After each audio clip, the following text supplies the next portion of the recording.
بسم اللہ الرحمن الرحیم۔ السلام علیکم ورحمۃ اللہ وبرکاتہ۔ نحمدہ ونصلی علی رسولہ الکریم، اما بعد۔ اللہ کا ذکر کرنے کے فضائل و برکات، اللہ کا ذکر کرنے کا ثواب۔ ثابت بنانی رحمۃ اللہ علیہ نے ایک مرتبہ فرمایا کہ مجھے معلوم ہے میرا رب مجھے کس وقت یاد کرتا ہے۔ لوگ ان کی یہ بات سن کر خوف زدہ ہو گئے۔ کسی نے عرض کیا، یہ بات آپ کس طرح جانتے ہیں کہ آپ کا رب آپ کو اس وقت یاد کر رہا ہے؟ فرمانے لگے، جب میں اسے یاد کرتا ہوں تو وہ مجھے یاد کرتا ہے۔ جو لوگ مجلس میں بیٹھ کر اللہ کا ذکر کرتے ہیں، فرشتے انہیں گھیر لیتے ہیں، رحمت الہی ان کا احاطہ کر لیتی ہے اور اللہ تعالیٰ ان کا ملائکہ سے تذکرہ کرتے ہیں۔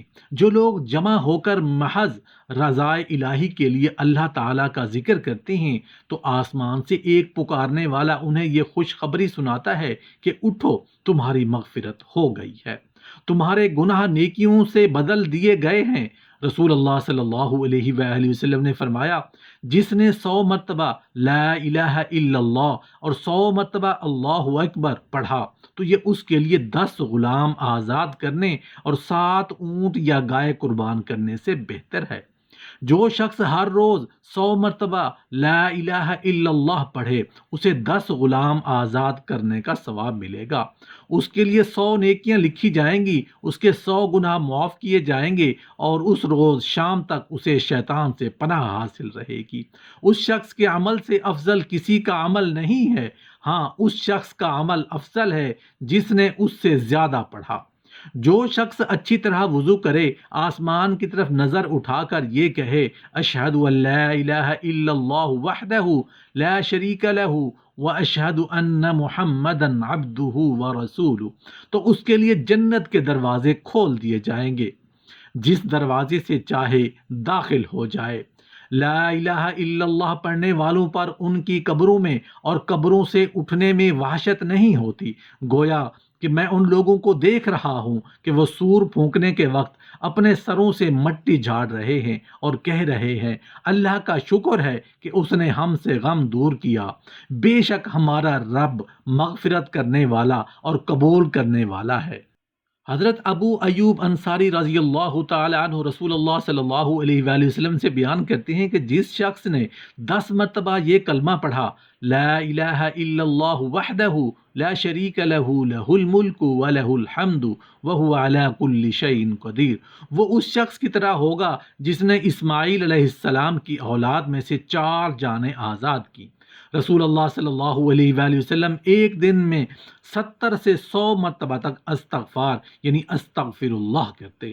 رسول اللہ صلی اللہ علیہ وآلہ وسلم کو جب کوئی مشکل معاملہ پیش آتا تو پڑھتے، یا حیو یا قیوم برحمتک استغیث، 20 سے 22 مرتبہ پڑھتے۔ اللہ تعالیٰ نے فرمایا، تم مجھے یاد کرو میں تمہیں یاد کروں گا، اور میرا شکر ادا کرو میری ناشکری مت کرو۔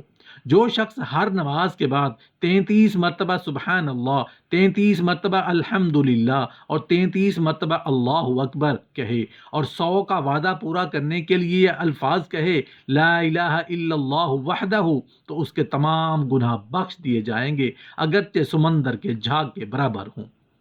جو شخص ایک دن میں 100 مرتبہ سبحان اللہ و بحمدہ کہے گا، اس کے تمام گناہ معاف کر دیے جائیں گے اگرچہ سمندر کے جھاگ کے برابر ہوں۔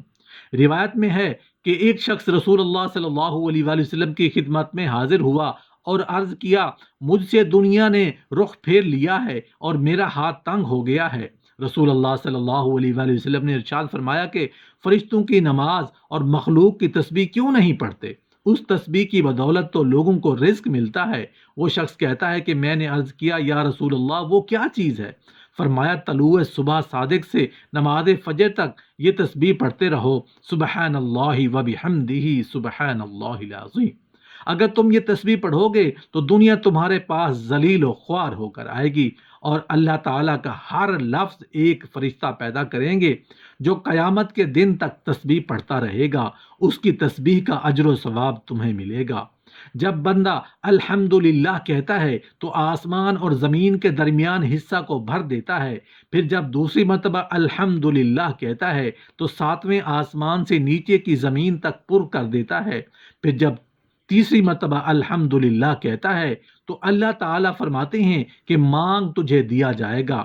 حضرت رفاع رزقی رضی اللہ عنہ فرماتے ہیں کہ ہم ایک روز رسول اللہ صلی اللہ علیہ وآلہ وسلم کے پیچھے نماز پڑھ رہے تھے، جب آپ نے رکوع سے سر اٹھایا اور سمیع اللہ لمن حمدہ کہا تو پیچھے سے ایک شخص نے یہ الفاظ کہے، ربنا لک الحمد حمدا کثیرا طیبا مبارکا فیہ۔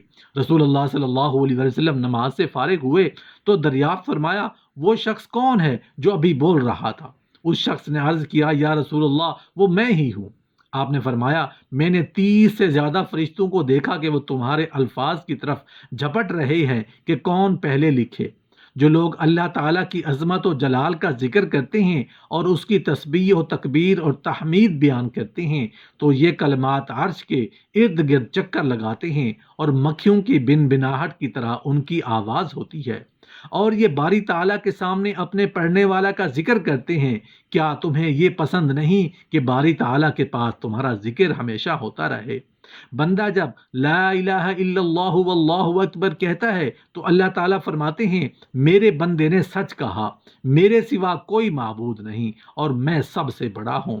اور جب بندہ لا الہ الا اللہ وحدہ لا شریک لہ کہتا ہے تو اللہ تعالیٰ فرماتے ہیں میرے بندے نے سچ کہا، میرے سوا کوئی معبود نہیں، میں یکتا ہوں، میرا کوئی شریک نہیں۔ اور جب بندہ لا الہ الا اللہ ولا حول ولا قوت الا باللہ کہتا ہے تو اللہ تعالیٰ فرماتے ہیں میرے بندے نے سچ کہا، گناہ سے بچنے کی طاقت اور اطاعت کے لیے قوت میرے سوا کس طرح نہیں ہے۔ جو شخص یہ کلمات موت کے وقت کہے گا اسے دوزخ کی آگ نہیں لگے گی، اور وہ مرد جو اللہ کو بہت زیادہ یاد کرنے والے ہیں اور یاد کرنے والی عورتیں، اللہ نے ان کے لیے بخشش اور بڑا اجر تیار کر رکھا ہے۔ اور اپنے رب کو صبح شام یاد کرو، عاجزی اور خوف سے اپنے دل میں بلند آواز کیے بغیر غافلوں سے نہ رہو۔ رسول اللہ صلی اللہ علیہ وآلہ وسلم نے فرمایا اس شخص کی مثال جو اپنے رب کو یاد کرتا ہے اور جو اپنے رب کو یاد نہیں کرتا زندہ اور مردہ کی طرح ہے۔